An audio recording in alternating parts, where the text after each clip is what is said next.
தமிழக அரசின் கலைஞர் மகளிர் உரிமை தொகை திட்டம் செப்டம்பர் 15 முதல் அமலாகிறது. அதற்கு தற்போது விண்ணப்பித்து பயன்பெறும் வகையில் தமிழக அரசு அதற்கான விதிமுறைகளையும் விண்ணப்பிக்கும் முறைகளையும் வெளியிட்டுள்ளாங்க.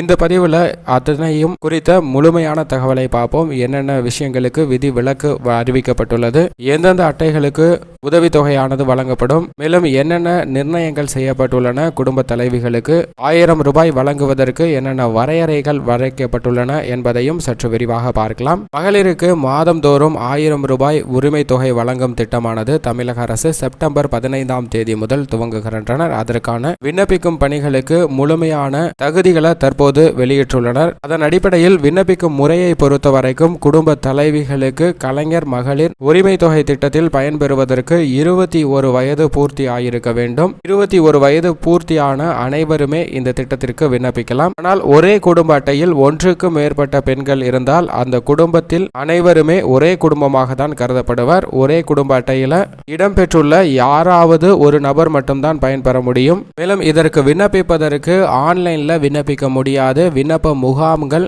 அந்தந்த பகுதிகளில் உள்ள நியாய விலை கடைகளில் நடத்தப்படும். அந்த முகாமில் மட்டும்தான் பதிவு செய்ய முடியும் அப்படிங்கிறதையும் குறிப்பிட்டிருக்காங்க. ஒரு குடும்ப அட்டையில 2-3 பெண்கள் இருந்தால் நிச்சயமாக ஒரே ஒரு பெண்களுக்கு மட்டும்தான் அந்த குடும்ப அட்டையில் பயனாளிகளாக சேர்த்துக் கொள்ளப்படுவர்.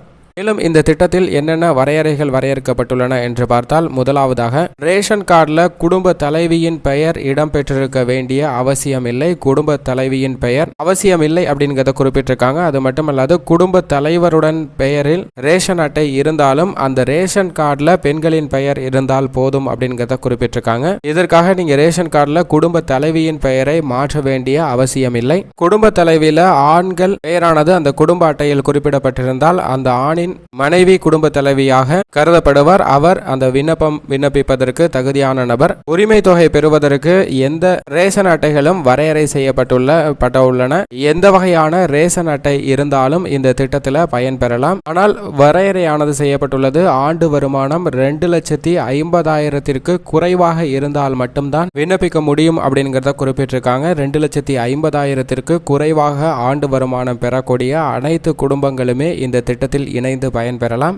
திருமணமாகாத தனி பெண்கள், கைம்பெண்கள், திருநங்கைகள் தலைமையில் உள்ள குடும்பங்களும் இந்த திட்டத்தில் இணைந்து பயன்பெற முடியும். ஒரே ஒரு பெண் மட்டும்தான் குடும்ப அட்டையில் இருக்கிறார்கள் என்றாலும் அவர்களுக்கும் இந்த திட்டத்தில் பயன்பெறுவதற்கான முழு தகுதியும் உள்ளது அப்படிங்கிறத குறிப்பிட்டிருக்கின்றனர். ஒரு குடும்பத்தில் 21 வயதிற்கு நிரம்பிய பெண்கள், ஒன்றிற்கு மேற்பட்ட பெண்கள் இருந்தால் யாரேனும் ஒருவருக்கு மட்டும்தான் இந்த திட்டத்தில் பயன்பெறுவதற்கான விண்ணப்பம் செய்ய முடியும். அனைவருக்குமே இந்த திட்டத்தில் பயன்பெறுவதற்கான விண்ணப்பம் செய்ய முடியாது அப்படிங்கிறத குறிப்பிட்டிருக்காங்க. பொருளாதாரத்தை பொறுத்த வரைக்கும் கலைஞரின் மகளிர் உரிமை திட்டத்தில் பயன்பெறுவதற்கு ஆண்டு வருமானம் 2,50,000 குறைவாக இருக்க வேண்டும். அதே போன்று விவசாயிகளாக இருந்தால் 5 ஏக்கருக்கு குறைவாக நன்சை நிலம் அல்லது 10 ஏக்கருக்கு குறைவாக புன்சை நிலம் வைத்திருக்கக்கூடிய குடும்ப அட்டைதாரர்களுக்கும் இந்த திட்டத்தில் பயன்பெறுவதற்கான முழு தகுதியும் உள்ளது அப்படிங்கிறத குறிப்பிட்டிருக்கின்றனர். மின் கணக்கீட்டு அடிப்படையிலும் இதை உறுதி செய்யப்படும். ஏனென்றால் ஆண்டிற்கு வீட்டில் உபயோகத்தில்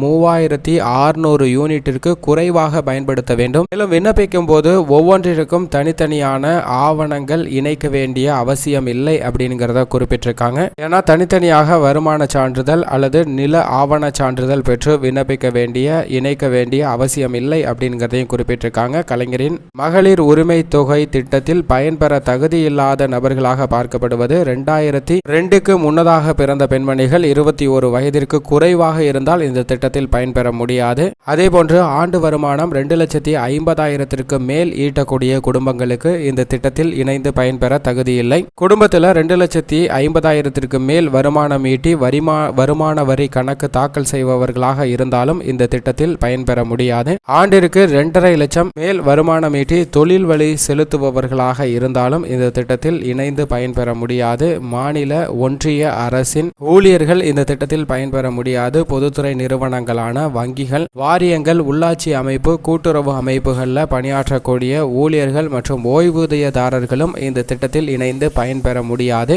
தேர்ந்தெடுக்கப்பட்ட மக்கள் பிரதிநிதிகள் அதாவது நாடாளுமன்ற உறுப்பினர், சட்டமன்ற உறுப்பினர், மாவட்ட ஊராட்சி தலைவர், மாவட்ட ஊராட்சி உறுப்பினர்கள், ஊராட்சி ஒன்றிய தலைவர்கள், ஊராட்சி ஒன்றிய உறுப்பினர்கள், ஊராட்சி மன்ற தலைவர்கள், மாநகராட்சி பேரூராட்சி தலைவர்கள் மற்றும் மற்றும் உறுப்பினர்கள் இந்த திட்டத்தில் இணைந்து பயன்பெற முடியாது. அரசாங்க பணி வகுக்கக்கூடிய அனைவருமே இந்த திட்டத்தில் இணைந்து பயன்பெற முடியாது அப்படிங்கிறத குறிப்பிட்டிருக்காங்க. சாதாரண உறுப்பினர்ல இருந்து எம்எல்ஏ எம்பி வரைக்குமே இந்த திட்டத்தில் பயன்பெற தகுதியற்ற நபர்கள் என்பதை குறிப்பிட்டிருக்காங்க. அது மட்டும் இல்லாம சொந்த பயன்பாட்டிற்காக கார், ஜீப், டிராக்டர் போன்ற கனரக வாகனங்கள், 4 சக்கர வாகனங்கள் வைத்திருந்தால் அந்த குடும்பத்திற்கும் இந்த திட்டத்தில் இணைந்து பயன்பெற தகுதி இல்லை அப்படிங்கிறத குறிப்பிட்டிருக்காங்க. மேலும் இந்த திட்டத்தில் ஆண்டுக்கு 50 லட்சத்திற்கு மேல் விற்பனை செய்து சேவை மற்றும் சரக்கு வரி செலுத்தக்கூடிய தொழில் நிறுவன உரிமையாளர்களுக்கும் இந்த திட்டத்தில் இணைந்து பயன்பெற முடியாது. ஏற்கனவே முதியோர் ஓய்வூதியம், விதவை ஓய்வூதியம், அமைப்பு சாரா தொழிலாளர் நலவாரிய ஓய்வூதியம்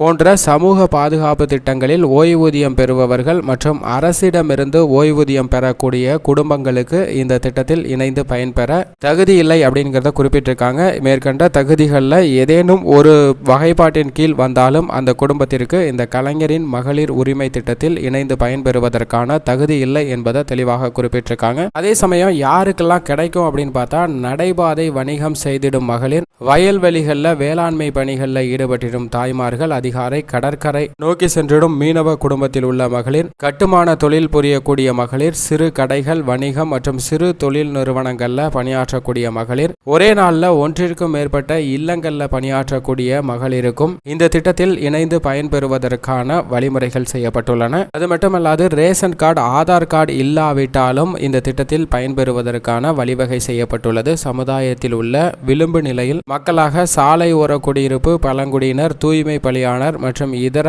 ஆதரவற்றோர் இந்த திட்டத்தில் இணைந்து பயன்பெறுவதற்கான வாய்ப்பு ஏற்பட செய்யப்பட்டுள்ளது. இதை மாவட்ட ஆட்சியர்கள் உறுதி செய்ய வேண்டும் அப்படின்னு தமிழக முதல்வர் அவர்கள் உத்தரவு பிறப்பித்துள்ளார். அவர்களிடம் குடும்ப அட்டை, ஆதார் அட்டை போன்ற தரவுகள் இல்லை என்றாலும் கூட அவற்றை பெற்று உரிய வகையில் இந்த தொகை சென்றடையும் வகையில் உதவி செய்திட வேண்டும் என்பதையும் உறுதிப்படுத்திக் கொள்ள வேண்டும் என்பதையும் குறிப்பிட்டுள்ளனர். அதே மாதிரி சில விதி விலக்குகளும் அறிவிக்கப்பட்டுள்ளது. ஏனென்றால் மாற்றுத்திறனாளிகள் மாற்று நலத்துறையின் கீழ் அவர்கள் பயன்பெற்று கொண்டிருந்தால், உதவித்தொகை பெற்று பயன்பெற்று கொண்டிருந்தால், மாற்றுத்திறனாளிகள் பராமரிப்பு உதவித்தொகை பெற்றாலும் அந்த குடும்பங்கள் விண்ணப்பிக்க தகுதியான குடும்பங்கள் என்று குறிப்பிடப்பட்டுள்ளது. இந்த வகைப்பாட்டின் கீழ், திட்டத்தின் கீழ் பிற தகுதிகள் பூர்த்தி செய்திருந்தால் போதும், எவ்வித தகுதியும் வகைப்பாட்டிலும் இந்த வரம்பிற்குள் வரவில்லை அப்படிங்கிறத குறிப்பிட்டிருக்கின்றனர். மாற்றுத்திறனாளிகள் குடும்பத்தினர் விண்ணப்பிக்க தகுதியுடையவர்கள் என்றும் குறிப்பிட்டுள்ளனர். எந்தவிதமான சலுகைகள் பெற்றிருந்தாலும் இந்த உரிமை தொகை பெறுவதற்கும் அந்த குடும்பம் தகுதியான குடும்பம் அப்படிங்கிறதையும் குறிப்பிட்டிருக்காங்க. இப்படி மகளிருக்கு மாதம் 1000 ரூபாய் வழங்கும் திட்டம் குறித்து தமிழக அரசு பல்வேறு விதமான வழிமுறைகளையும் நெறிமுறைகளையும் வெளியிட்டனர். சுருக்கமாக, ரேஷன் அட்டை எந்த அட்டை வைத்திருந்தாலும் அவர்களுக்கு இந்த 1000 ரூபாய் வழங்கப்படும். ஆனால் இந்த வரையறைக்குள் இருக்க வேண்டும். அரசு ஊழியர்கள் மற்றும் கீழ் மட்டத்திலிருந்து மேல்மட்டம் வரை பணிபுரியக்கூடிய அரசாங்க பிரதிநிதிகளுக்கும் இந்த திட்டத்தில் பயன் கிடையாது அப்படிங்கிறத குறிப்பிட்டிருக்காங்க. விண்ணப்பிக்கும் முறையை பொறுத்த வரைக்கும் ஆன்லைன்ல விண்ணப்பிக்க முடியாது. நியாய விலை கடைகளில் முகாம் நடத்தப்படும். அந்த முகாமில் மட்டும்தான் விண்ணப்பிக்க முடியும் என்பதை தற்போதைக்கு குறிப்பிட்டுள்ளனர்.